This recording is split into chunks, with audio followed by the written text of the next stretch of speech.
Video start. तो आप सभी का स्वागत है हमारे इस क्लास में, और यहाँ हम आप सभी का स्वागत करते हैं तहे दिल से। और हम आज की वीडियो में देखेंगे जो हमारा एग्ज़ाम हुआ था प्री डीएलएड का एग्ज़ाम, जो 4 तारीख यानी कि 4 जून को कंडक्ट कराया गया था CGPFM के द्वारा, जिसमें आप लोगों का अगर सिलेक्शन होता है, अच्छे मार्क्स आते हैं, तो आपको एक डीएलएड का कॉलेज मिलेगा। इसके बाद आप डीएलएड कंप्लीट करेंगे। हो सकता है उसी दौरान आप अपना टेट एग्ज़ाम निकाल लें, हो सकता है सी टेट या CG टेट। और उसके बाद आप अगर वैकेंसी आपके समय पे ही आ जाता है, जैसे आपका डीएलएड कोर्स कंप्लीट होता है और वैकेंसी आता है, तो आप एक शिक्षक के तौर पे बन जाएंगे, यानी कि शिक्षक बन जाएंगे। तो ये पूरा एक बहुत बड़ा स्टेप होता है। सबसे पहले आप देते हैं क्या, यहाँ से मैं पेन सेलेक्ट कर, सबसे पहले आप दिए pre DElEd exam, pre DEd exam, ठीक। इसके बाद आप देंगे क्या, आपको कॉलेज मिलेगा। यहाँ से आपको कॉलेज मिल गया, आप डीएलएड कर लिए। इसके बाद आप क्या करेंगे, हो सकता है उसी दौरान या उसके बाद आप सी टेट का एग्ज़ाम पास करेंगे, या हो सकता है CG टेट का एग्ज़ाम पास करेंगे, CG टेट का पास एग्ज़ाम करेंगे। इसके बाद आप बन जाएंगे क्या, अगर वैकेंसी आता है और नहीं आता है तो आप एक प्राइवेट टीचर के रूप में पढ़ा सकते हैं। तो ये पूरा आपका एक स्टेप होता है प्री डीएलएड। इसके बाद दूसरा स्टेप आपको कॉलेज मिलेगा, तीसरा स्टेप में आप टेट निकालेंगे, और चौथा स्टेप में आप टीचर बन के एक पढ़ाने के लिए तैयार हो जाएंगे। तो ये पूरा एक चरण होता है, एक सीक्वेंस से चलता है। तो हम जो हमारा एग्ज़ाम हुआ था 4 जून को, उसके क्या आंसर हो सकते हैं, जिसमें पार्ट 1 हमारे YouTube चैनल पे अपलोड कर दिया गया है। पार्ट 1 पे 1 से लेके हमारे जो 50 तक के सवाल, 50 क्वेश्चन जो थे हमारे, जिसमें रीजनिंग और क्या हमारे GS शामिल थे, उसको हमारे निखिल सर के द्वारा उसको सॉल्यूशन उसका दिया जा चुका है। उसको आप लोग चैनल पे विजिट करेंगे, वहाँ से आप लोग देख लेंगे। और ये हमारा पार्ट 2 है वीडियो का, जिसपे पार्ट 3 जो हमारा शिक्षण अभिरुचि है, इसके अलावा हिंदी आएगी इसमें 10 सवाल, इसके अलावा 10 सवाल इंग्लिश के आएंगे, उसे हम लोग यहाँ डिस्कस करेंगे। तो चलिए इसे हम लोग शुरू कर लेते हैं। तो हमारे सामने यहाँ पे 51 नंबर का सवाल देखने को मिलता है। क्या 51 नंबर का सवाल देखने को हमें यहाँ पे मिल जाता है। यहाँ से हम इसे थोड़ा सा स्क्रॉल कर लेंगे। तो 51 नंबर के सवाल की बात करें तो इसमें क्या पूछा गया है हमसे, यहाँ में पूछा गया है 51 नंबर के सवाल में, निम्नलिखित में से कौन सी शिक्षण विधियाँ शिक्षार्थी केंद्रित हैं, यानी चाइल्ड सेंटर्ड, जो बच्चों के अनुकूल होती हैं, जो बच्चों के लिए अच्छी होती हैं, जो हाँ बच्चा एक्टिव होता है, वैसे कौन सी विधियाँ यहाँ पे दी गई हैं। तो आपके सामने क्या विकल्प है, कंप्यूटर सहायता प्राप्त अनुदेशन, इसके अलावा पाठ प्रदर्शन, इसके अलावा सिमुलेशन और रोल प्ले, और चौथा M ऑप्शन में है ऑडियो विजुअल के साथ व्याख्यान विधि। तो यहाँ व्याख्यान देखते ही इसे आप काट देंगे। इसके अलावा पाठ प्रदर्शन भी यहाँ पे पॉजिटिव नहीं माना जाता है। तो यहाँ पे सही होगा हमारा J और L। क्या होगा, J और L, यानी कि विकल्प D is the right answer. इसे आप टिक कर लेंगे। और चलिए इसके साथ हम लोग यहाँ से आगे बढ़ते हैं और बात कर लेते हैं हम अपने 52 नंबर के सवाल के बारे में। तो 52 नंबर के सवाल के बारे में हम बात करें तो इसमें क्या पूछा गया है, अध्यापक को प्रश्न पूछने में धारा प्रवाह माना जा सकता है यदि वह निम्नलिखित प्रकार के प्रश्न पूछता है। मतलब किस प्रकार के प्रश्न पूछने से एक शिक्षक को धारा प्रवाह माना जा सकता है। तो क्या वे अर्थपूर्ण प्रश्न हो सकते हैं। बी में क्या दिया गया है, जितना अधिक संभव हो सके उतने प्रश्न। सी में क्या बोला गया, निश्चित समय में प्रश्नों की अधिकतम संख्या। और डी में क्या, निश्चित समय में बहुत से अर्थपूर्ण प्रश्न। तो मोस्ट अप्रोप्रिएट आंसर देखेंगे तो विकल्प डी आपको देखने को मिलता है, निश्चित समय में बहुत से अर्थपूर्ण, यानी कि अर्थपूर्ण यानी उसका अर्थ हमें समझ में आना चाहिए। बहुत सारे प्रश्न पूछ लेंगे वो मायने नहीं रखता है, और केवल अर्थपूर्ण भी मायने नहीं रखता है। तो सबसे अच्छा विकल्प हमारा है यहाँ पे विकल्प D is the right answer. आगे चलते हैं हम लोग। तो आगे चलें तो हम पहुंच जाएंगे अपने 53 नंबर के सवाल पे, और यहाँ हम लोग बात कर लेंगे 53 नंबर के सवाल में हमसे क्या पूछा गया है।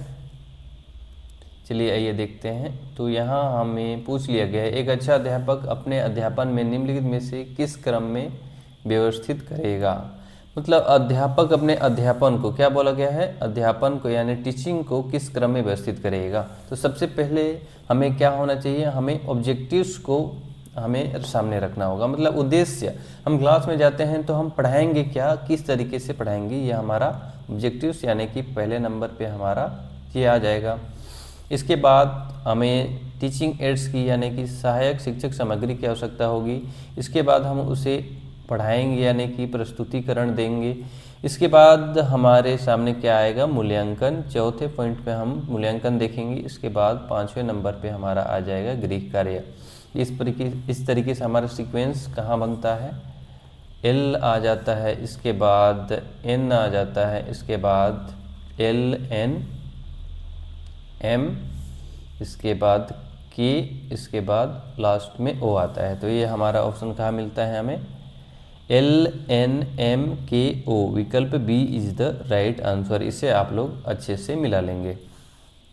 चलिए हम लोग आगे, और आगे हम लोग बात कर लेंगे यहाँ अपने 54 नंबर के सवाल पे। हमारा 54 नंबर का सवाल क्या बोलता है, यहाँ पे देख लीजिए आप लोग। अध्यापन के प्रति प्रगतिशील उपागम का तात्पर्य। प्रगतिशील उपागम के बारे में यहाँ पे बोला गया है कि जो प्रगतिशील है, डायनेमिक अप्रोच के बारे में यहाँ पूछा जा रहा है कि हम किसे कहेंगे। तो विकल्प ए में क्या दिया गया है, अध्यापन सशक्त तथा प्रभावशाली होना चाहिए। ठीक ही है, यहाँ पे अध्यापक को ऊर्जावान और गतिशील होना चाहिए, ये भी पॉजिटिव लग रहा है हमें। अध्यापन के प्रकरण स्थैतिक न होकर गतिशील होने चाहिए, ये भी सही लग रहा है। विद्यार्थी को, यहाँ से थोड़ा सा इसे और ऊपर कर लेंगे, विद्यार्थी को क्या करना चाहिए, विद्यार्थी को गतिशील विधियों के माध्यम से सीखना चाहिए। तो सबसे अच्छा विकल्प हमें क्या मिल रहा है यहाँ पे, विद्यार्थियों को गतिशील गतिविधियों के माध्यम से सीखना चाहिए। तो एप्रोप्रिएट आंसर हमें डी यहाँ पे देखने को मिलता है। फिर हम लोग आगे चलते हैं अपने नेक्स्ट सवाल पे। तो हमारा नेक्स्ट सवाल हमें क्या देखने को मिलता है, यहाँ से हम 55 नंबर के सवाल पे चलें तो हमें देखने को मिलता है क्या, निम्नांकित शिक्षण विधियों में से छात्र केंद्रित विधियाँ हैं। यहाँ पे हमें बहुत अच्छा सवाल पूछा गया है, जो छात्र केंद्रित चाइल्ड सेंटर्ड हमारे सामने कौन सी विधियाँ देखने को मिलती है। व्याख्यान विधि चाइल्ड सेंटर्ड नहीं मानी जाती है, ये बड़े क्लास के लिए उपयोगी मानी जाती है। इसके अलावा परियोजना विधि में छात्र एक्टिव होता है, समस्या का समाधान खुद से करता है तो वहाँ एक्टिव होता है, आगमन निगमन भी। तो यहाँ हमारे सामने जो के है, एल है और एम, ये तीनों ऑप्शन सही हमें देखने को मिलते हैं।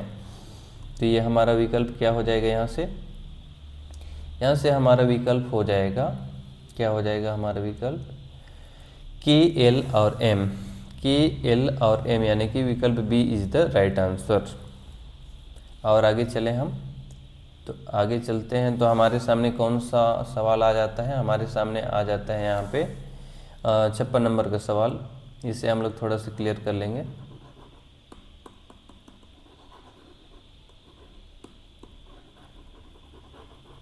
यहाँ कुछ ड्रॉ कर दिया गया था पहले, वो यहाँ पे दिख रहा है, यहाँ पे थोड़ा इसे हम हटा लेते हैं।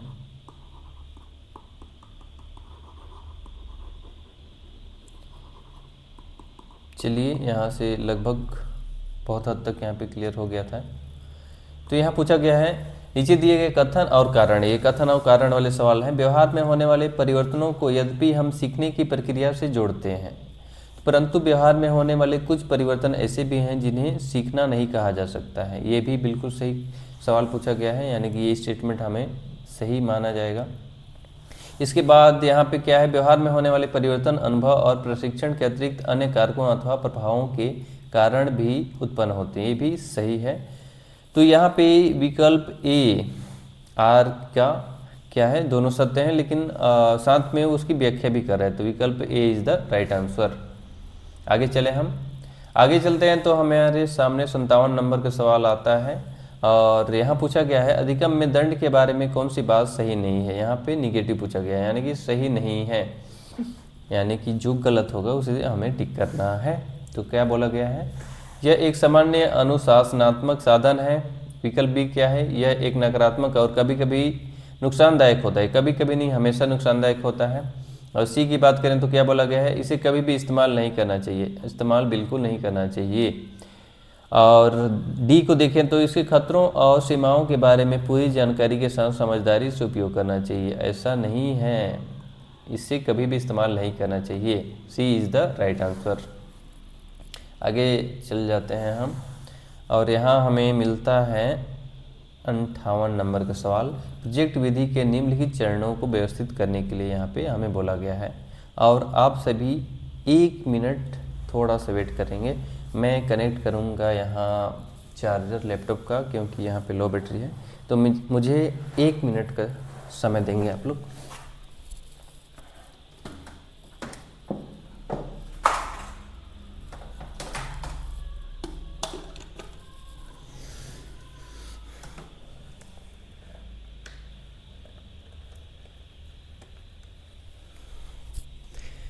तो चलिए फिर से आप लोग आ जाएंगे, ध्यान देंगे, क्योंकि मैं आ चुका हूँ। यहाँ पे हमारा जो लैपटॉप का चार्जर वो लो हो गया था, तो जिसकी वजह से मैं यहाँ पे कनेक्ट कर रहा था। तो सबसे पहले क्या आ जाएगा प्रोजेक्ट विधि में, पहला चरण, सबसे पहले हमें क्या, परिस्थिति का निर्माण, इसके बाद योजना बनाएंगे हम, इसके बाद मूल्यांकन, इसके बाद रिकॉर्ड और क्रियान्वित करना। तो इसमें हम इसको जमाना है हमको। तो सबसे पहले हमारा क्या हो जाएगा, पहला परिस्थिति का निर्माण, इसके बाद क्या आएगा हमारा योजना बनाना, इसके बाद क्या आ जाएगा उसको क्रियान्वित करना, ये तीसरा हमारा हो जाएगा। इसके बाद आ जाएगा हमारा चौथा यानी कि मूल्यांकन, और लास्ट में आ जाएगा हमारा पांचवा यानी कि रिकॉर्ड तैयार करना। तो इस तरीके से हमारा ऑप्शन कहाँ ठीक बैठता है देख लेते हैं हम। के से शुरू होता है हमारा, यानी कि ये दोनों ऑप्शन हमारे यहाँ से गलत हो जाते हैं, सी और डी। के, इसके बाद आता है एल, इसके बाद क्या आता है के, एल और ओ, यानी कि विकल्प B is the right answer. ठीक है, हम आगे चलते हैं, और हम पहुंच चुके हैं अपने 59 नंबर के सवाल पे। कौन सा कथन कक्षागत अंतःक्रियाओं में प्रश्न पूछने के उद्देश्य का समर्थन नहीं करता है, यानी कि निगेटिव पूछा गया है। पहला है शिक्षक कार्य की सफलता व असफलता को स्पष्ट करना, ये तो सही है। आगे देख लेते हैं, अध्यापक व छात्रों को उलझन में डालना, सीखने में छात्रों की भागीदारी, ये भी पॉजिटिव है। छात्रों की रुचि और जिज्ञासा जागृत करना, तो उलझन में डालना ये हमारे यहाँ पे सही हो जाएगा। क्लियर। और आगे बात करें हैं हम अपने 60 नंबर के सवाल पे, तो यहाँ पे हमें मिलान करना है, सही जोड़ी वाला सवाल है।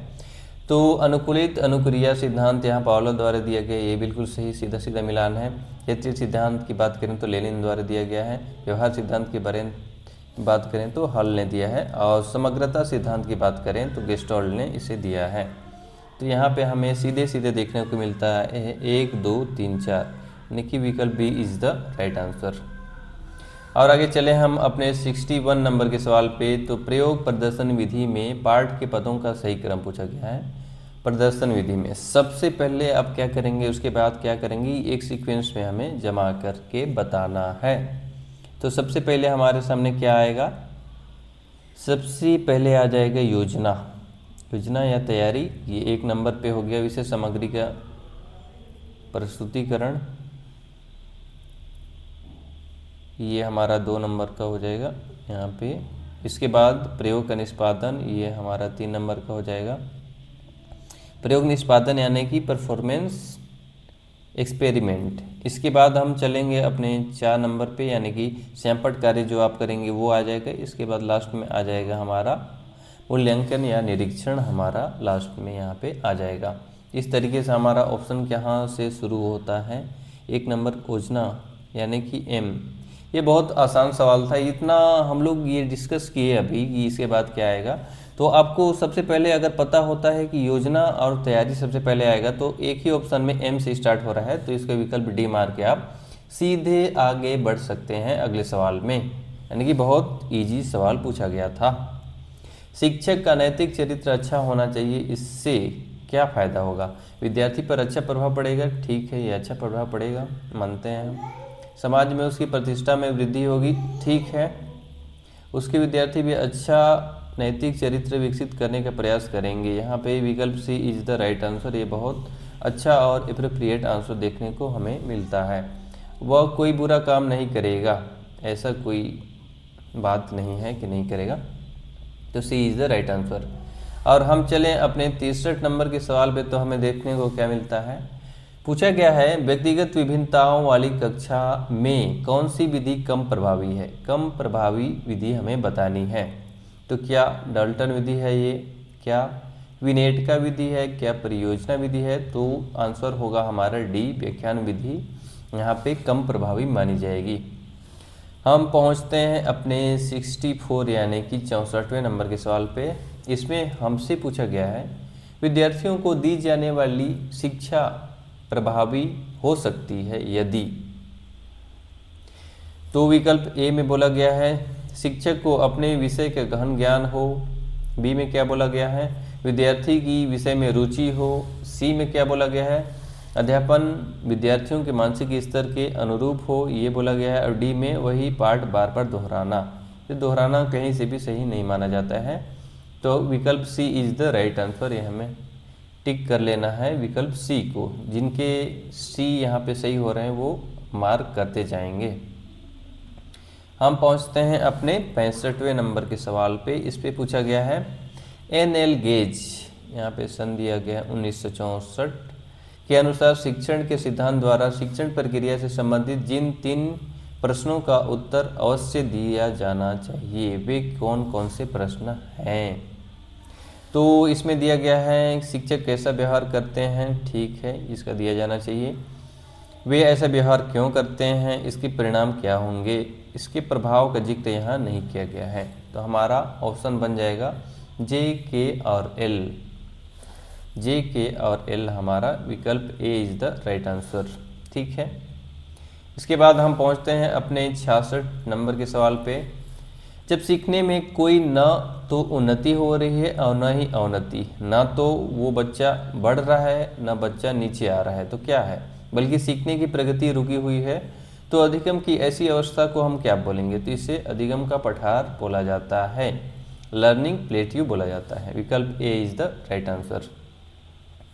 और आगे चलते हैं हम अपने 67 नंबर के सवाल पे। तो हमें क्या देखने को मिलता है, यहाँ सही जोड़ी हमें मिलान करना है। सृजनशील बच्चे यानी कि जो पर्यावरणीय उद्दीपकों के प्रति अधिक संवेदनशील होते हैं, अप्रतिभाशाली निरंतर उल्लेखनीय उपलब्धि हमें ला कर देते हैं। पिछड़े बच्चे की बात करें तो अल्प उपलब्धि वाले बच्चे और बौद्धिक दिव्यांग बच्चे यानी कि औसत से कम बौद्धिक क्षमता वाला यहाँ पे हमें देखने को मिलता है। तो विकल्प हमारा बनता है 2, 3, 4 और 1। 2, 3, 4 और 1, B is the right answer. इसे आप लोग अच्छे से मिलान कर लेंगे। हम पहुंचते हैं अपने 68 नंबर के सवाल पे। यहाँ हमें देखने को मिलता है एक शिक्षक के नाते आप अधिगम प्रक्रिया के चरणों को किस प्रकार क्रमबद्ध करेंगे? यहाँ सीक्वेंस हमसे पूछा गया है।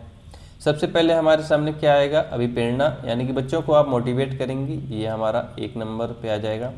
इसके बाद आपके पास ऑब्जेक्टिव्स होने चाहिए। क्या होने चाहिए? ऑब्जेक्टिव्स होने चाहिए। फिर उद्देश्य प्राप्ति के लिए विभिन्न अनुक्रियाएं आप अनुक्रिया करेंगे, यानी करके दिखाएंगे, यानी कि आप क्लास लेंगे। इसके बाद रीइंफोर्समेंट, कोई बच्चा अच्छा करता है उसे गुड, वेरी गुड ऐसा आपको कहना पड़ेगा। इसके बाद लास्ट में जनरलाइजेशन यानी कि 5वां बिंदु हमें देखने को मिलता है। तो ये सरल हो जाएगा, बहुत इजी सवाल था। के से शुरू होता है KLMNO, विकल्प D is the right answer. चलिए आगे बढ़ते हैं। और आगे भी एक बहुत अच्छा सवाल एक पूछ लिया गया है सही जोड़ी वाला। कॉलम ए को बी से यानी कॉलम 1 को 2 से मिलाइए। करके सीखना यानी कि लर्निंग बाय डूइंग, प्रत्यक्ष अनुभव यहाँ हमें मिलेगा। सामूहिक विधियों द्वारा सीखना यानी कि हम क्या बोल सकते हैं, विद्यार्थियों के व्यवहार में सुधार व सहयोग की भावना यहाँ पे हमें देखने को मिल जाएगा, का विकास करना। और निरीक्षण की बात करें तो निरीक्षण में हमारे सारे इंद्रियां एक्टिव होती हैं और परीक्षण में नई बातों की खोज। तो इस प्रकार हमारा विकल्प यहाँ बनता है, क्या बनेगा, 3 4 1 2, 3 4 1 2, 3 4 1 2, विकल्प B is the right answer. आप लोग इसे टिक कर लेंगे।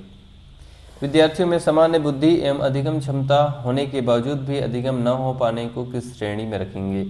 यानी कि उसके में अधिगम क्षमता तो है लेकिन उसमें अधिगम नहीं हो पा रहा है, मतलब क्षमता है, कैपेसिटी है, उसमें एबिलिटी है, लेकिन फिर भी वो सीख नहीं पा रहा है।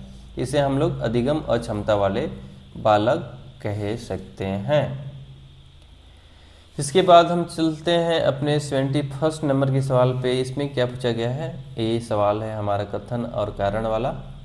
तो कथन में क्या दिया गया है? प्रेरणा लक्ष्य के प्रति आकर्षित करती है और उसके अर्थ को स्पष्ट करती है। बिल्कुल सही है।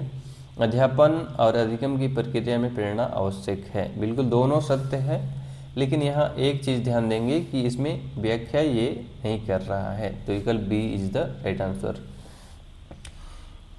72 नंबर के सवाल पे हम पहुंच चुके हैं। यहाँ पूछा गया है हमसे, एक शिक्षक के रूप में अपने छात्रों के लिए शिक्षण अधिगम के 5E रचनावादी मॉडल के चरणों को क्रमबद्ध करें। तो यहाँ पे हमें क्रमबद्ध करना है। सबसे पहले हम क्या करेंगे? काम पर लगना, इसके बाद अन्वेषण करना, इसके बाद क्या आ जाएगा? हमारा व्याख्या, इसके बाद हमारा आ जाएगा विस्तार, और लास्ट में हमें देखने को मिलेगा मूल्यांकन। तो इसका सीधा सीधा जमाना था KL, के बाद क्या आ रहा है? L, यानी कि यहाँ सीधे हमें आंसर सीधे मिल रहा है विकल्प A। फिर सही जोड़ी वाला सवाल हमारे सामने टपक के आ जाता है और ये 73 नंबर पे टपका हुआ है। बहुविकल्पीय प्रश्नों में पहचानने की शक्ति आपकी बहुत अच्छी होनी चाहिए। पुनर्विन्यास में अनुक्रम यानी सीक्वेंस होना चाहिए, आपको पता होना चाहिए। रीअरेंजमेंट में मुक्त प्रतिक्रिया वाले यानी कि आपको आपूर्ति करना आना चाहिए। अब मिलान यानी कि सही जोड़ी। तो इसका विकल्प हमारे सामने बनकर आ जाता है 2 4 3 1, 2 4 3 1, विकल्प सी इज द राइट आंसर। 2 यहाँ से देख लेंगे हम लोग, 2 फिर 4 फिर 3 फिर 1, C is the right answer.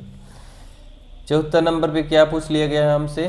शिक्षक व्यवहार परिमार्जन की तकनीकों के उपयुक्त समूह का चयन करें। तो इसमें शिक्षक का व्यवहार परिमार्जन करना है तो कौन कौन से तकनीकें होनी चाहिए? तो अंतःक्रिया विश्लेषण ठीक है, यहाँ सूक्ष्म शिक्षण ठीक है, विनिमयात्मक विश्लेषण भी ठीक है। यहाँ शिक्षक का मूल्यांकन यहाँ पे इंक्लूड नहीं होता है। तो हमारा विकल्प क्या हो जाएगा? के को छोड़ दें तो JL और M, यानी कि विकल्प B is the right answer. आगे चले हम 75 नंबर के सवाल पे हम पहुंच चुके हैं। इस पे क्या पूछा गया है हमसे? पूछा गया है विद्यार्थियों को अच्छी प्रकार से अधिगम की योजना के लिए आप कौन से समूह का चयन करेंगे? क्या आप उद्देश्यों का निर्धारण करेंगे? इसके बाद क्या है? इसके बाद हमारे सामने आ जाता है उपलब्ध परिस्थितियों की जानकारी देंगे। क्या आप उद्देश्यों की प्राप्ति के संदर्भ में सहायक और बाधक तत्वों की जानकारी देंगे? क्या आप उद्देश्यों की प्राप्ति हेतु योजना की तैयारी करेंगे? तो मेरे हिसाब से ये सारे विकल्प यहाँ पे सही दिखाई पड़ रहे हैं, पर इसका विकल्प देखें तो ऐसा कोई विकल्प नहीं दिया गया जिसमें सारे विकल्प इंक्लूड हों। तो इसे आप लोग क्वेश्चन मार्क कर लेंगे, यानी कि इसका आंसर व्यापम क्या लेता है ये देखने वाला सवाल हो जाएगा। हम चलते हैं अपने 76 नंबर के सवाल पे। इस पे क्या बोला गया है हमसे? शिक्षण उद्देश्यों के आधार पर शिक्षण के प्रकार हैं। ठीक है, इसे इंग्लिश में देखेंगे तो ज़्यादा समझ में आएगा। कोग्निटिव होता है हमारा, अफेक्टिव और साइकोमोटर। यहाँ पे डायग्नोस्टिक नहीं माना जाता है। ठीक है, तो हमारा क्या हो जाएगा? JK और M, JK और M। यहाँ पे हमें छोड़ना पड़ेगा L को, JK और M, यानी कि विकल्प सी इज द राइट। हमें क्या छोड़ना था? L को हमें छोड़ना था। तो L जहाँ जहाँ है हम उसे काट देंगे, तो विकल्प सी यहाँ पे हमें मिल जाता है। ठीक, मैं देख रहा हूँ कि इस एग्ज़ाम में बहुत सारे सही जोड़ी वाले क्वेश्चन पूछ लिए गए। पठन अक्षमता यानी डिसलेक्सिया हमें हम उसे जानते हैं लेखन यानी कि डिस्ग्राफिया, ग्राफ बनाना, इस तरीके से याद कर सकते हैं। कैलकुलिया मतलब कैलकुलेट करना, गणितीय अक्षमता, भाषा अक्षमता यानी डिस्पेजिया। इन सभी चीज़ों को हम और आने वाले अपने CDP क्लास में बहुत अच्छे से देखेंगे, जहां आपको इनको याद करने में कोई भी दिक्कत नहीं होने वाली है। यहाँ पे आप इसे सीधे टिक करते चलेंगे, क्योंकि यहाँ हम केवल आंसर देख रहे हैं। एक्सप्लेन करते जाएंगे तो ये वीडियो बहुत लंबा हो जाएगा। तो विकल्प ये हमारा यहाँ पे सही हो जाता है। 1 2 3 4 ये सीधा सीधा सवाल हमसे पूछ लिया गया था। 78 नंबर के सवाल पे हम चलें तो शिक्षण में निहित प्रमुख कौशल, तो हमारे प्रश्न कौशल इसमें इंक्लूड होता है।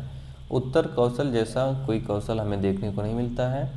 गृह कार्य कौशल नहीं है, बल्कि गृह कार्य दिया जाता है। तो यहाँ हमारे सामने आता है G और L, यहाँ पे हमें सही मिल जाएगा। विकल्प D is the right answer. आगे चलें तो आगे हम पहुंच चुके हैं अपने 79 नंबर के सवाल पे। यहाँ पूछा गया है हमसे संप्रेषण की प्रक्रिया के निम्नलिखित चरणों का सही क्रम क्या होगा। संप्रेषण यानी कि आप कम्युनिकेट कर रहे हैं किसी से, मान लीजिए मोबाइल पे कर रहे हैं, लैपटॉप पे कर रहे हैं, या फिर किसी भी तरीके से कम्युनिकेट कर रहे हैं, यानी कि बातचीत कर रहे हैं, आप संप्रेषण कर रहे हैं, तो क्या क्या और किस क्रम में होना चाहिए। सबसे पहले आएगा हमारा प्रेषक, यानी संदेश भेजने वाला तो होना चाहिए ना। जैसे कि मैं अभी पढ़ा रहा हूँ तो मैं क्या हूँ, प्रेषक, यानी कि मैं सबसे पहले आऊँगा। इसके बाद हमारा माध्यम होना चाहिए, यानी कि इंटरनेट हमारा माध्यम हो गया। इसके बाद मैं डिकोड कर रहा हूँ कि ये जो भी कंटेंट जा रहा है पहले सर्वर पे जाएगा, यानी कि उस सर्वर पे कोई नहीं देख पाएगा, नहीं कोई सुन पाएगा, ठीक, ये डिकोडिंग हो गया।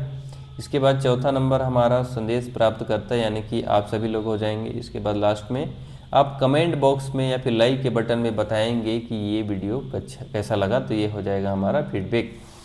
तो ये हमारा सीक्वेंस यहाँ से जनरेट होता है। ओ से स्टार्ट होगा, ओ के बाद आएगा एल, यानी कि हमारा सी यहाँ से मिल जाता है। हमें ज़्यादा मेहनत करने की ज़रूरत नहीं है। ओ के बाद क्या आता है हमारा ओ एल, फिर आ जाता है हमारा एन यानी डिकोडिंग, के यानी कि हमारा संदेश प्राप्त करता, और एम यानी कि हमें फीडबैक मिल जाएगी।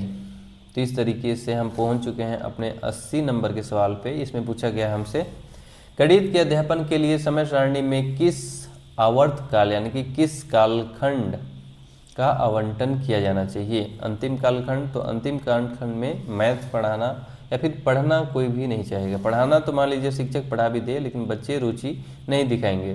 तो यहाँ पे द्वितीय कालखंड हमें बहुत अच्छा विकल्प मिल जाता है। तो इस हिसाब से विकल्प B is the right answer. और हम चलते हैं अपने पार्ट 4 यानी कि सामान्य हिंदी के सवालों पे। इन्हें हम बहुत अच्छे से बहुत जल्दी से देख लेते हैं।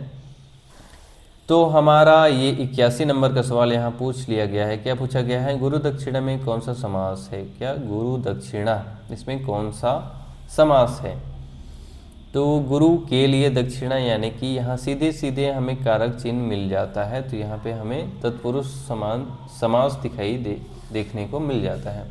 आगे चलें तो यहाँ बहुत अच्छा सवाल पूछ लिया गया है। क ख ग घ गा, च छ ज झनिया, ट ठ ड ढ अड़ा, त थ द ध न, यानी कि हमारा विकल्प यहाँ बन के आ जाएगा। क्या आ जाएगा, पहला का आ जाएगा क्या, पहला का चौथा, यानी कि विकल्प D is the right answer. पहला का हमें देखने को क्या मिल रहा है, चौथा, और दूसरा का देखते हैं को मिल रहा है दूसरा, और तीसरा का हमें देखने को क्या मिल रहा है, ट का तीसरा, और चौथा का पहला। तो विकल्प D is the right answer. जिसकी आज्ञा आशा ना की गई हो, आशा ना की गई हो, उसे हम क्या कहेंगे, तो ये अप्रत्याशित हो जाएगा। आगे चले हम अपने 84 नंबर के सवाल पे। तो हमें पूछा गया है क्या, निम्नलिखित शब्दों में से कौन सा शब्द पुल्लिंग है। तो यहाँ पे अक्षत आप लोग टिक कर लेंगे। ईश्वर तुम्हारा कल्याण करे, यह कौन सा वाक्य है। तो इसे आप टिक कर लेंगे, इच्छावाचक वाक्य हो जाएगा। आगे हम बात करें अपने 86 नंबर के सवाल पे। तो क्या पूछा गया है, कथन और कारण वाला ये हमारा सवाल हो जाता है। इसमें पूछा गया है हमसे, जिस शब्द से किसी कार्य का करना या होना समझा जाए उसे क्रिया कहते हैं। ठीक बात है, कोई दिक्कत नहीं है। जिन मूल शब्दों से क्रियाएं बनती है उसे धातु कहते हैं। तो ये हमारा 86 नंबर का सवाल था, जिस पे हमें पूछा क्या गया था, क्रिया और धातु के बारे में। तो ये दोनों अलग अलग कॉन्सेप्ट हैं और दोनों सही हैं, लेकिन यहाँ व्याख्या वाली कोई बात नहीं है, तो इसे आप लोग टिक कर लेंगे। आगे चले, हम लोग आगे पहुँचते हैं हम अपने 87 नंबर के सवाल पे। और यहाँ हमें क्या पूछा गया है, निम्नलिखित वाक्यों में से शुद्ध वाक्य। बाघ और बकरी एक घाट में पानी पीती हैं। यहाँ गलत होता है क्योंकि यहाँ पीते हैं होना चाहिए, ठीक है। श्री कृष्ण के अनेक नाम हैं, यहाँ हमें सही मिलता है। पिता का उत्तरदायित्व पुत्र के ऊपर यहाँ गलत हो जाता है, पुत्र पर होता है, ठीक है। आपकी लिखावट बहुत अच्छी है, यहाँ पे हमें सही मिलता है। तो के और एम हमारा सही हो जाता है, के और M is the right answer. 79 में हम चले तो यहाँ बहुत अच्छा कहावत या लोकोक्ति पूछ लिया गया है, अधजल गगरी छलकत जाए। अधजल गगरी छलकत जाए, ऐसे लोग आपको अपने ग्रुप में हो सकता है मिल जाएंगे, अपने गांव में, अपने घर में भी हो सकता है मिल जाएंगे। तो इसका मतलब क्या होता है, थोड़ी विद्या, धन या बल पर इतराना, घमंड दिखाते हैं कि मेरे पास बहुत ज़्यादा है पर रहता नहीं है। इसे डिंग हाँकना भी बोल सकते हैं हम लोग। ये के और एम यहाँ पे गलत हो जाता है, ठीक। तो हमारा हो जाएगा जे और एल, विकल्प B is the right answer. आगे चलें तो 88 नंबर का सवाल हमें देखने को यहाँ मिल जाता है। अर्वाचीन यानी कि होता है, हमें अर्वाचीन यानी कि आधुनिक बोल सकते हैं हम, आधुनिक को अर्वाचीन बोला जाता है। तो यहाँ विकल्प क्या हो जाएगा हमारा, इसका विलोम हो जाएगा प्राचीन। और निम्नलिखित शब्दों में तत्सम, तत्सम जो संस्कृत के शब्द सीधे हिंदी में, यानी संस्कृत जैसे शब्द हमें देखने को मिलते हैं हिंदी की भाषा में, तो उसे हम लोग तत्सम के रूप में जानते हैं। यहाँ हमारा कार्य हो जाएगा और यहाँ दंश हो जाएगा। कार्य का तद्भव हम बात करें तो क्या हो जाएगा हमारा, काम हो जाएगा। और दंश की बात करें तो क्या हो जाएगा हमारा, दंश की बात करें तो क्या होगा, डंक। यहाँ पे दंग, डंक, डंक, सांप डंक मारता है ना, वो वाला डंक, ठीक। और पहुंच चुके हैं अपने पार्ट 5 में, जिसमें सामान्य अंग्रेजी के सवाल आपसे पूछे गए थे। तो ये एक पैसेज दिया गया है, इसे आप लोग पढ़े होंगे एग्जाम में और आंसर दिए होंगे। तो हम चलते हैं सीधे अपने आंसर देखते हैं यहाँ से, ठीक। तो पहला का आंसर क्या हो जाएगा, a picture of the wood, ये हमारा ये आंसर यहाँ पे सही हो जाता है, ठीक। और आगे चलें तो 92 नंबर का आंसर क्या हो जाता है यहाँ पे हमें, a thick stick, option C tick कर लेंगे आप लोग। 93 की बात करें तो इसमें क्या पूछा गया, bearded with the weak beard in the passage means, इसका आंसर क्या हो जाएगा, having sparse and uneven facial hair, विकल्प सी आप लोग यहाँ पे टिक कर लेंगे। 94 नंबर के सवाल पे चलें तो क्या है हमारा, which word is use to indicate a field of grass in the above passage, तो इसको मीडो, इसे आप टिक कर लेंगे। और हम चलते हैं आगे, तो यहाँ पूछ लिया गया है हमसे करेक्ट मॉडल यानी कि कैन का कहाँ कहाँ यूज सही तरीके से किया गया है। तो you can leave your book with me, ये विकल्प हमें सही मिलता है। You can be got another job, यहाँ ये गलत हो जाता है। और she can pick some of the apples of the tree in my garden, ये भी हमें सही देखने को मिलता है। I can analyse people's hand writing, ये भी हमें सही देखने को मिलता है। यहाँ अगर हम के को छोड़ दें तो हमारा आंसर क्या हो जाएगा, जे एल और एम, यानी कि विकल्प B is the right answer. और हम चलें अपने 57वें नंबर के सवाल पे, तो क्या पूछा गया है हमसे, arrange the word to make the correct passive form, यहाँ पूछ लिया गया हमसे पेसिव फॉर्म के बारे में। Following sentence, people so walls in the street last night, तो हमारा क्या हो जाएगा, सबसे पहले हमारा आ जाएगा वॉल्स, शी फर्स्ट, इसके बाद वेयर, इसके बाद आ जाएगा सीन तीसरा, इसके बाद आ जाएगा इन द स्ट्रीट, के बाद आ जाएगा पांचवा हमारा लास्ट नाइट। तो हमारा विकल्प क्या हो जाएगा, की के बाद ओ आ जाएगा ओ, और ओ के बाद हमें देखने को मिलेगा एम, एम के बाद देखने को मिलेगा, एम के बाद देखने को क्या मिलेगा हमें, एम के बाद एन, इसके बाद लास्ट में एल। तो विकल्प सी इज़ द राइट आंसर, विकल्प सी आप लोग टिक कर लेंगे।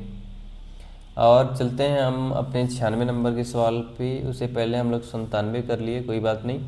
मैच द फॉलोइंग पूछा गया है, a money one is paid for doing a job, उसे क्या बोलते हैं हम लोग, पैसा मिल रहा है यानी कि सैलरी आ रहा है। To officially ask for a job, यानी कि आप अप्लाई करना चाह रहे हैं। A job that is available for someone to do, क्या है वो, वैकेंसी है। और पूछा गया है नॉलेज और skill that one gets from doing a job, ये क्या हो जाएगा, एक्सपीरियंस। इस तरीके से हमारा ऑप्शन बन जाता है पहला का 2, फिर आ जाएगा 4, 2 4 3 1, ठीक है, 2 4 3 1, क्या आ जाएगा हमारा, 2 4 3 1, विकल्प D is the right answer. यहाँ पे आप ध्यान नहीं देंगे, यहाँ पे कुछ लिखा हुआ हमें देखने को मिलता है, इग्नोर करेंगे आप लोग। हम पहुँच चुके हैं 98 नंबर के सवाल में। इस पे हमसे पूछा गया है, she looks like a film star, make a question by using the following words for the sentence given below, क्या बोला गया है सेंटेंस, इसको अरेंज करना है हमको।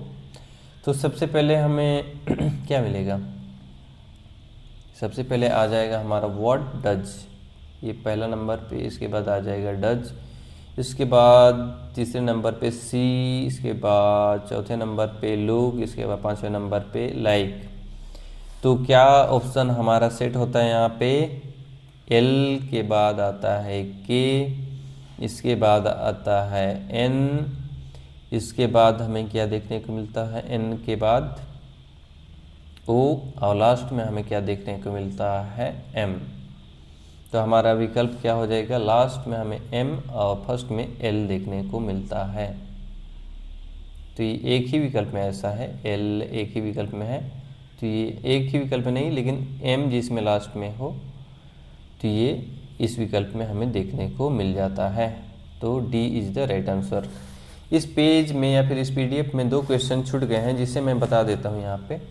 जो हमारा 99 नंबर का सवाल है, उसमें क्या पूछा गया है, हमसे पूछा गया था कि identify words with correct spelling, spelling का सवाल पूछा गया, जिसमें पूछा गया था ओकेजन, यानी कि जो हमारा जे नंबर का सवाल में ओकेजन पूछा गया था, उसे आप लोग गलत कर लेंगे, क्योंकि डबल एस दिया गया था, उसमें एक एस होगा। इसके बाद जो हमारा केथ है यानी कि सेंसिबल, इसे आप लोग करेक्ट कर लेंगे। इसके बाद एल है ओवरवेट, इसमें भी गलत पाया जाता है स्पेलिंग। इसके बाद एम यानी कि प्रिटी, इस पे आप लोग सही कर लेंगे, यानी कि के और एम यानी कि हमारा विकल्प डी यहाँ पे सही हो जाता है। और 100 नंबर पे हमसे पूछा गया था choose the correct opposite word, यानी कि विलोम शब्द पूछा गया था पर्सनल का। तो इसका आंसर हमें देखने को मिलता है विकल्प ए में इम्पर्सनल। तो इस तरीके से हमारा ये वीडियो यहाँ कंप्लीट होता है। हम आज हमारा जो सीडीपी का सेक्शन था, क्या था हमारा सीडीपी का सेक्शन 51 से लेके क्या था 80 तक था। इसके बाद हिंदी क्या था, हिंदी हमारा था 81 से लेके 90 तक। और इंग्लिश था हमारा, इंग्लिश था 91 से लेके 100 तक। इन सारे क्वेश्चंस का आंसर हम लोग यहाँ से देख चुके हैं। तो उम्मीद करता हूँ यहाँ से इस वीडियो से आपको हेल्प मिलेगा, आप लोग अपना आंसर चेक कर पाएंगे और आगे का रास्ता आप लोग का क्लियर हो जाएगा कि आपके इतने मार्क्स आ रहे हैं, मतलब आप आगे इसका रिजल्ट का इंतज़ार कर सकते हैं। और जिसके कम मार्क्स आ रहे हैं उनको ज़्यादा टेंशन लेना नहीं है, क्योंकि इसके बाद आप अगर सुंदरलाल शर्मा का भरे होंगे तो उसका भी एग्ज़ाम होने वाला है, वहाँ आप अच्छा कर सकते हैं। और वहाँ भी अगर नहीं भरे हैं तो ज़्यादा हताश होने वाली ज़रूरत नहीं है, क्योंकि हो सकता है कि आपने मेहनत कम किया हो, तो जिस वजह से आपका मार्क्स कम आया होगा, या फिर हो सकता है कि आप यूं ही एग्ज़ाम देने चल गए थे, आपको उतना इंटरेस्ट था नहीं एग्ज़ाम देने में, घर वाले भेज दिए तो आप दे दिए। तो वैसे में आपको टेंशन लेने की बहुत ज़रूरत नहीं है, और टेंशन लेने से कुछ मिलता है नहीं। तो आप ध्यान देंगे अपने आने वाले एग्ज़ाम के ऊपर, और आपको इस चैनल के माध्यम से हमारे हमर एकेडमी के प्लेटफॉर्म में बहुत से क्लासेस आने वाले एग्ज़ाम के डाले जाएंगे। वहां आप लोग विजिट करेंगे और इस चैनल को आप लोग अधिक से अधिक शेयर करेंगे। मतलब इस चैनल को आप लोग अगर ग्रो कराते हैं, आगे ले जाते हैं, तो आपको बहुत सारा बेनिफिट मिलेगा, क्योंकि इस पे हम लोग इस उम्मीद से इसे बनाए हैं कि ये जो हम देखते हैं कि सीजी व्यापम और पीएससी या फिर जो भी सेंट्रल लेवल का हमारा एग्ज़ाम होता है, वहाँ हमें एक सीक्वेंस में कंटेंट देखने को नहीं मिलता है। मतलब हमारा उद्देश्य ये है कि हम बहुत अच्छा कंटेंट डिलीवर करें, और बहुत अच्छे तरीके से, और एक जगह एक प्लेलिस्ट के माध्यम से होना चाहिए, और वहाँ से आपको अधिक से अधिक लाभ मिल सके, फ़ायदा हो सके। तो चलिए यहाँ से हम इस वीडियो की समाप्ति करते हैं, और आपसे मिलेंगे हम आने वाले क्लास में एक अलग टॉपिक के साथ, अलग सवालों के साथ जुड़ेंगे हम वहाँ आपसे। तो आप सभी को बहुत बहुत धन्यवाद इस क्लास से जुड़ने के लिए, और आपको अच्छा लगे तो लाइक तो कर ही सकते हैं, सब्सक्राइब भी चैनल को कर सकते हैं, और क्या करेंगे, घंटी दबा दीजिए। ये सारा चीज़ फॉर्मेलिटी होता है जो आप निभा सकते हैं, बाकी आपका इच्छा आपके ऊपर सर्वोपरि होती है। तो यहाँ से हम लोग